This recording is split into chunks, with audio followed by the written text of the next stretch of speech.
Hello, hello, hello, sellers. It's Kathy, and I love to be selling. Come on in, sellers. Come on in. We are going to talk about the eBay feedback crisis and can it be resolved? Ah. Because there is a lot going on with feedback, and it's like, oh, eBay, what is going on? So come on in, come on in. Let me know that you can hear me. I certainly appreciate that. And we're going to talk about what's going on with feedback. So eBay has posted publicly, in fact, in the last seller, oh gosh, what do they call it? The seller, isn't this terrible? The seller, it's the quarterly seller online events they do. Rebecca Michaels hosts, the head of community, very nicely. And Andrea Stair spoke about how they're overhauling feedback, and there's going to be 12 criteria where feedback can be removed. They say the details are forthcoming, and we are certainly waiting. My suspicion, this is August 5th, is we might be hearing more about that at eBay Open, is my suspicion. So stay tuned on that. But what did happen, in case you missed it, and I talked about it in my YouTube. So if you hop over to my YouTube channel and look at, and of course it has vanished, and if you look for the YouTube, eBay seller alert, shocking feedback, overhaul revealed, you're going to see something that quite a few of us spotted on eBay. And again, this is August 5th, 2024. So it was over the weekend, started seeing it. Oh, good. We just hopped to September. That's not good.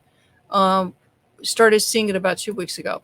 And this is what it is if you don't know this on feedback, when you look at somebody's feedback, let's say somebody, you're like a buyer that is a potential buyer that's messaging you, you can see their feedback. And under the old system, you could also see feedback they left others. So you could see feedback as buyer, feedback as seller, and feedback they left. And then what happened a few weeks ago was when you would look at somebody's feedback, all you could see is their feedback as a seller. All of a sudden, we were losing the ability to see the other details. And I'm putting this information on my Facebook business page. I love to be selling. I live stream there on my business page. So thank you so much if you're listening there. This will also be on my YouTube channel, Kathy Terrell, I love to be selling. And you'll also be able to get it as a podcast. I have a podcast, Kathy Terrell, I love to be selling. So many of us spotted this. And the reason it was caught our attention and that quite a few sellers were not happy about it. I'm going to read this to you because I thought this is my friend Cheryl said this very, very well. Because you may not use buyer feedback this way, but some sellers do. So that's the thing with the feedback system is we all have different ways of using it. So I'll explain to you what I did. But anyway, so Cheryl said sending a buyer's feedback, seeing a buyer's feedback left for others is one of the few tools that we have left to judge whether a buyer might be problematic, which is so true, right? Because you can sort of get an idea about their personality from the feedback they're leaving. I don't need to check it often, and I agree, Cheryl, I'm the same way. But if I have a buyer with a high dollar transaction, and that could be different for everybody. For one person, $50 is a high dollar. For somebody else, it's 100, 150, 200. Okay.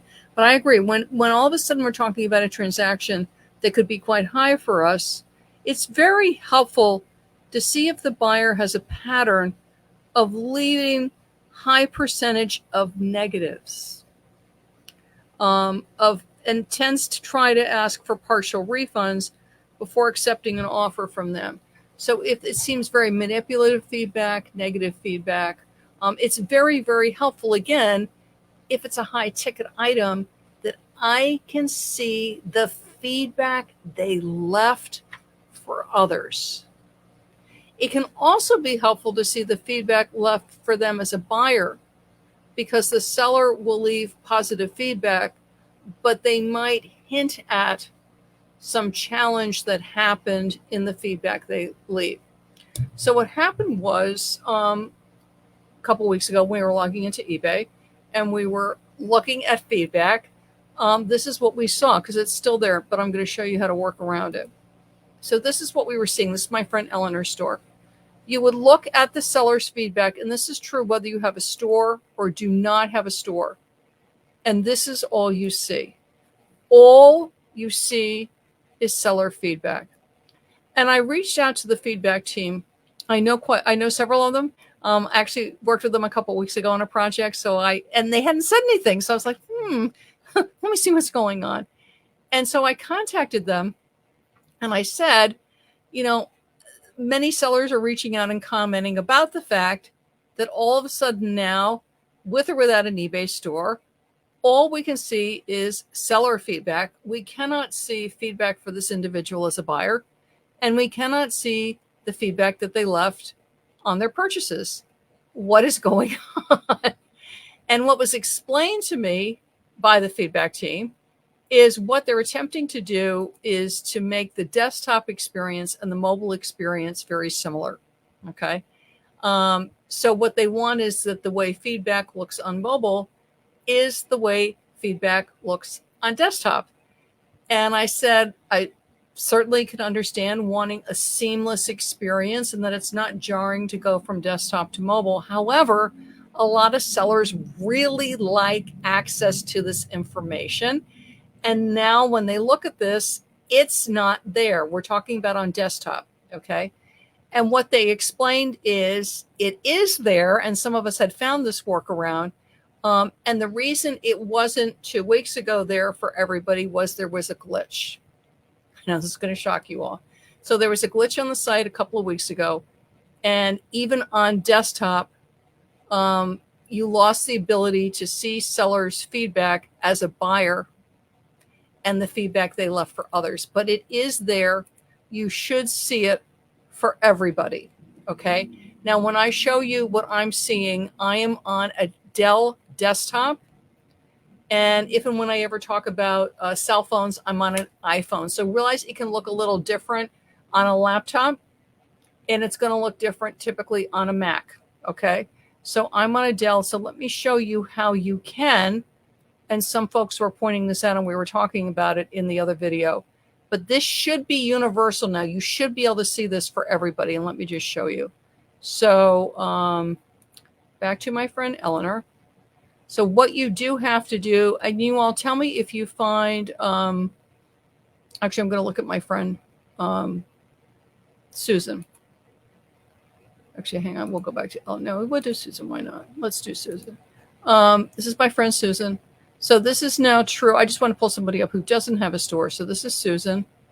What you have to do if you want to see their feedback as a buyer, and if you want to see the feedback they left for others, you have to click in on a listing. So it's not going to be in the feedback section. Now, some people say they were able to see it from there. Great. I haven't seen that yet. So again, I'm talking about the way I see things. Let me just show you. So you'll click in on a listing. And I'm going to have to do this way. Once you click in on the listing,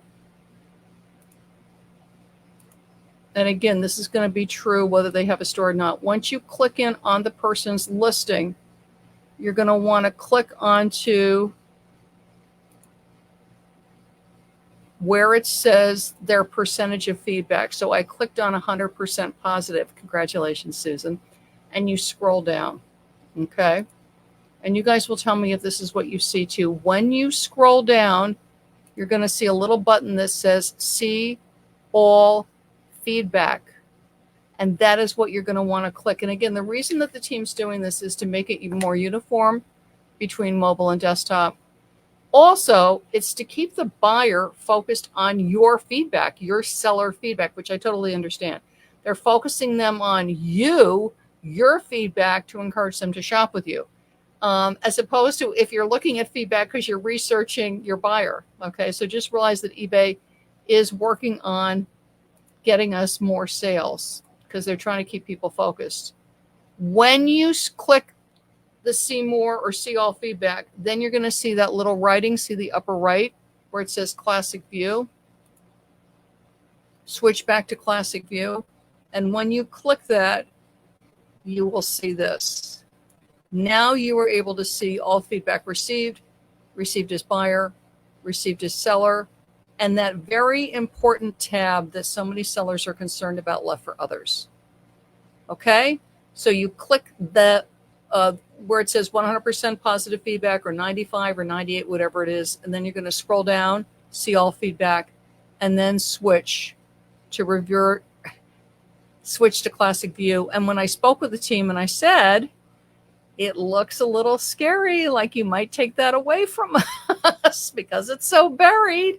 And I was assured there is no intention to do that. They have every intention of keeping that. What they're focused on right now, again, is making desktop and mobile very similar and keeping shoppers focused on your feedback as a seller to encourage people to shop with you. So that's it. So it's adding an awful lot of clicks. And if you guys find a faster way to get there, let me know. It's adding an awful lot of clicks to get that information.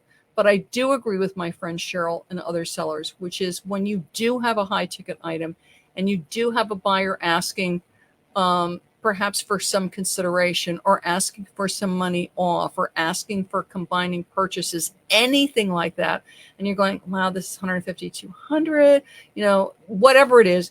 Yes, you can see their feedback as a buyer. Yes, you can see feedback they left for others, to see, and Cheryl phrased it so beautifully, to see if they are potentially a problematic buyer. And then you can make the choice again that is best for you and your eBay selling.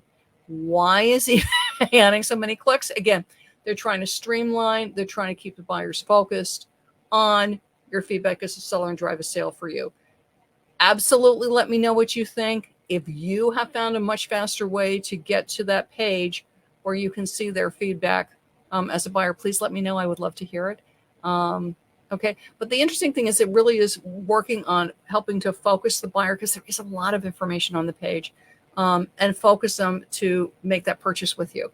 And if you're not aware of it, in August, right now we are going into the height of what is called the back to school shopping season, which is massive on eBay, massive, and on all retail sites.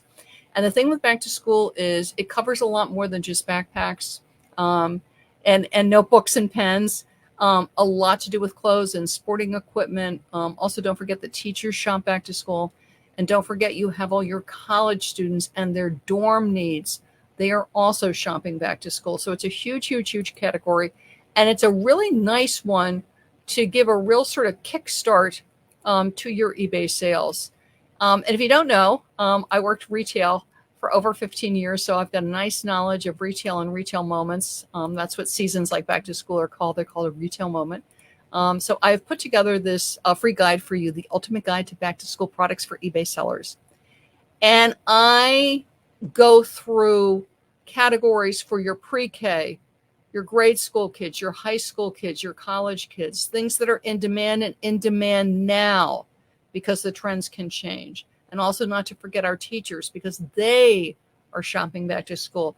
This is a multi-million-dollar event. You can make some really nice sales, and it's a huge variety of things that sell. Again, it's not just backpacks and pens and pencils. So do grab this. It's super helpful, because you'll read through it and you go, oh, that's a back to school item. Perhaps revise the listing, freshen up your keywords, share it a bit on social, and watch the sales come in. So grab your free ultimate guide to back to school products for eBay sellers. And when you do need to check your buyers' feedback, and in fact, feedback they left for others, now you know how to do it, because it's a good, quick, fast way to assess what their pattern is that they have as buyers. And thankfully, most of our wonderful buyers have lovely patterns. They're leaving lots of positive feedback and obviously showing themselves off as a wonderful, wonderful buyer. But it is a good thing to do, like my friend Cheryl said, particularly on your high ticket items, to go and take a look at what their shopping patterns are. Okay, great. And again, let me know what you think. Is this what you're seeing? Do you see this? Is this how you're seeing feedback? Do you ever use buyer feedback? Do let me know. I love hearing from you all. I'm Kathy, and I love to be selling. Bye-bye, everybody.